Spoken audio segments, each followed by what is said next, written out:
Have you ever had one of those days, or maybe one of those weeks, where you just lie there completely exhausted and the only thing you can think is, why? Why did I even bother? We're all hitting that feeling today. We're diving into that exact question, why bother? Or, to use the phrase from our source material, we're going deep on a text that really demands your full attention.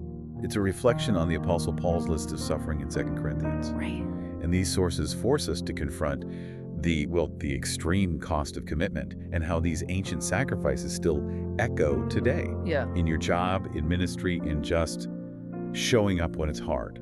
So our mission for this deep dive is to take those incredible levels of dedication from history, try to understand the hidden motivation behind that kind of effort. And this is the important part. And then apply it. See how these intense ancient standards could possibly connect to your life, your work ethic right now. We're looking for those aha moments hiding in Paul's story. Okay, so to start, we have to look at the sheer physical reality of Paul's life. It's laid out right there in 2 Corinthians 11. And this isn't a list of minor inconveniences. No. It's a ledger of total physical depletion. Okay, let's unpack this, because when you read the list, it is just devastating. He talks about constant labor, toil, hardship. This is not your standard 9 to 5. Not at all. Then there's the relentless drain, multiple times of sleeplessness, which is just crippling, and then hunger and thirst. On top of that, suffering from the cold, not having enough clothes. And you have to think about what that actually means in the first century. Yeah. Any traveler would have a hard time, sure. But Paul's list, it implies a constant, intentional state of deprivation. He's choosing this path. Exactly. He was always pushing past basic human needs. And the motivation is key. He didn't just happen to suffer these things. The sources really stress he endured it all for the sake of love for Christ and love for the church. So the suffering was a calculated cost of the mission. It wasn't just bad luck on the road. Precisely. And that's the essential distinction. It moves from just, unavoidable difficulty to intentional sacrifice. But here's where it gets really interesting. Because Paul says all of that. The hunger, the sleepless nights, the cold, he calls those the outside matters. He implies they were actually secondary. Wait, so all of that physical misery, that was the small stuff? That's what he's saying. Yeah. So now we move from the physical external toll to this deeper, almost immeasurable internal burden. Oh, okay. The text says that on top of everything else, there was the internal anxiety and concern for all the churches. And this isn't just, administrative stress. It's described as a heavy weight pressing down on it. A heavy weight? That sounds like Right. chronic, severe burnout, the kind that just never lets up. I mean, we can all relate to stress from our jobs, but to carry the weight of entire communities, Right. their faith, their struggles, how did he not just collapse? It was all rooted in identification. He didn't see the churches as, data points on a map. He saw the believers as his children. Think about being a parent. If your child is struggling or making bad choices, that anxiety is so much deeper, so much sharper than physical pain. It keeps you up at night. It's all you think about. That connection meant he could never just give up on them. So the argument is that the emotional internal anxiety, that crushing weight of responsibility, was actually a bigger burden than all the beatings and the shipwrecks and the hunger. That's it. We would look at that physical list and just say, that would break anyone, but Paul's telling us that wasn't the hard part. The hard part was caring that much. And that level of caring, that guardianship, it often leads to moments that are, deeply unglamorous. Which brings us to this high point of humiliation he talks about. I love this story because it's so unexpected. He's trying to escape from Damascus. They want to kill him. And how does this great apostle, this intellectual giant of Christianity, get away? He has to be lowered in a basket through a window in the city wall. I mean, can you picture that? The great apostle Paul in what's basically a laundry basket. It's not exactly heroic, is it? It's the very definition of shame, not glory. And it highlights a really critical rule he followed when talking about his sacrifices. Paul was incredibly careful to make sure the focus was always on God, never on himself. So the humiliation is part of the point. It's evidence of his dedication, not his own power. And as the source points out, Paul's critics, the people who were pushing for this big, triumphant image of leadership, they would never tell a story like the basket escape. It just doesn't fit their narrative. Because true dedication sometimes requires a level of humility, maybe even public embarrassment, that people who are just chasing authority want nothing to do with. Yeah, exactly. I think that's a huge takeaway for us, that we should never take the sacrifice of others for granted, or criticize it, especially if their sacrifice, secured some kind of blessing for us today. We're so often standing on the shoulders of someone else's quiet suffering. And we look at modern service with that same lens of quiet internal cost. Okay, let's shift to that, to the contemporary reality of dedication. The source gives us this context from a pastor Hu Jikang talking about service today. He mentions December 25th, Christmas, finally becoming a national holiday. Right, but because it fell on a Thursday that year, the time was all fragmented. There was no clean break, just demands on his time spliced throughout the week. That fragmentation is so relatable, isn't it?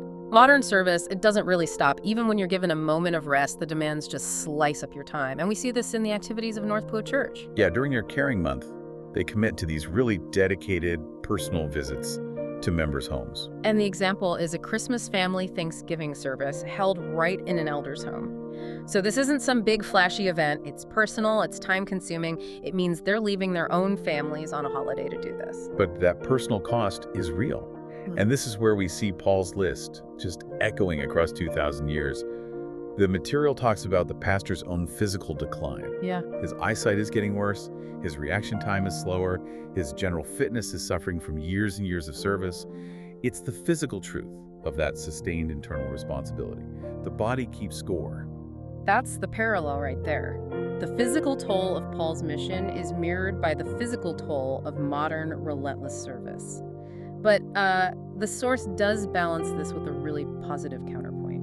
It does. There's this deep sense of gratitude that co-workers are starting to step up and take on more of the responsibilities. And that is a vital sign of a healthy community, of a shared burden. Right. Commitment isn't about being a lone hero. No, it's about building a structure where the load can actually be distributed. You can't sustain that level of sacrifice forever without passing the torch. Speaking of structure, that leads us to the scope of modern dedication. The source makes this critical observation that a lot of ministry today focuses only on its own local church. And sometimes not even the wider community. It's a very narrow focus. This gets contrasted sharply with what's called the God's kingdom perspective. So what does that mean, practically? Well, when you move beyond the walls of your own building and you adopt that bigger lens, the scope of your service it explodes. It's not just about maintaining the people you have. It involves evangelism, missions, global outreach. It means looking beyond your own town and seeing the entire world. And North Po Church is actively doing this. They're using specific programs like the PAC programs and the Gospel Big Cake Box, which are outreach and material sharing initiatives. Right. They're aiming for that higher vision. They're trying to globalize the gospel. And that commitment, that's what reframes the bother of it all. It's no longer just a hassle. It becomes the necessary strategy for making a real long-term impact. So if this level of commitment is so hard, let's get back to the core question. Why do it? The source tackles this head-on, this idea of viewing service as hardship or feat. And it introduces this radical, kind of inverted cultural idea. It's a compelling one. The idea is that if service feels like hardship, you shouldn't avoid it. You should treat it as a tonic or a supplement. Yeah. It's like the Taiwanese saying, catch it, which encourages you to turn that difficulty into a benefit. You use the hardship to make you stronger. It transforms the burden into a source of growth, like lifting weights.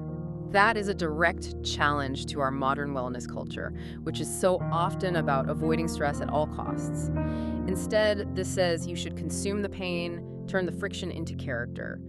And this is all reinforced by a very strict ethical framework. The ethics are crucial here to keep the motive pure. They have no fees, no advertisements, no membership requirements, and they don't solicit donations. So they're taking away all the external motivators. Exactly. By doing that, they're ensuring they seek no material gain, no cities, and no superficial metrics or empty fame. They're just doing their duty, their jitia, as evangelists. It's purely about the message. If they're just fulfilling their duty, that really puts a spotlight on people who actively avoid difficulty. This brings us right back to the parable of the talents. It's a perfect analogy for professional integrity. Imagine the person who only got one talent. They might look at the diligent 5-talent servant who's up early, working late, and think all that extra effort is just meddling, unnecessary trouble. They think the boss is away, why bother?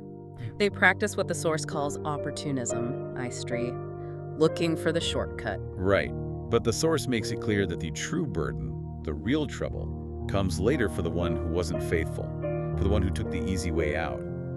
that person has to carry the heavy weight of their own regret. And this is the direct application for you listening right now in your career. Don't let disloyal, opportunistic colleagues drag down your own level of commitment. The boss, whether that's your actual employer, your community, or your conscience, is always watching. Commitment is ultimately a responsibility to your own character, your professionalism, your purpose. So, what does this all mean?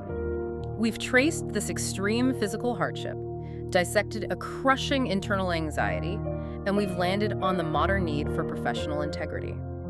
The core message of this deep dive seems to be that true dedication means internalizing a responsibility that goes way beyond immediate convenience. It means transforming that inevitable hardship, not into something you run away from, but into a necessary supplement for your own growth. It makes you stronger. So if the greatest burden of dedication is truly internal, that persistent, heavy concern for the well-being of others, then we want to leave you with this final, provocative thought. What specific area of your life? Is it a team at work, a community group, a family responsibility? Yeah. Where are you currently allowing things to decline simply because the concern and the effort required feels like too much trouble, too much of a bother? That internal neglect is often the heaviest burden you will ever choose to carry.